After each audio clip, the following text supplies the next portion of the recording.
మొత్తానికి grand finale complete అయిపోయింది. మన అందరం తెలుగు కెనడా అన్నట్లుగా గుర్తులాడుకుంటూ ఉంటే మొత్తానికి అభిమానులు మాత్రం అందరూ ఒకటే అంటూ కెనడా వారైన టాప్ యాక్టర్ అయిన నిఖిల్ని విన్నర్ చేసేశారు. ఇక నెల రోజులు కాదు, 2 నెలలు కాదు, అచ్చం 3 నెలల పాటు పడ్డ కష్టానికి తగ్గ ఫలితాన్ని అయితే నిఖిల్కి అందించేశారు.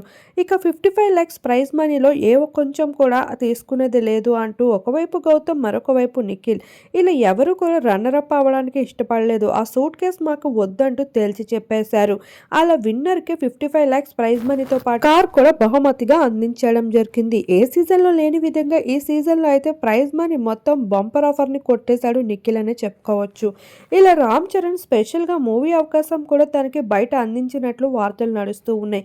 ఏది ఏమైనా కష్టానికి తగ్గ ఫలితం ఎప్పటికైనా ఉంటుందనే విషయం నిఖిల్ విషయంలో నిరూపించబడింది. ఎన్నో సమస్యల్ని ఎదుర్కొంటూ అయితే విన్నర్ అయిపోయారు మొత్తానికి.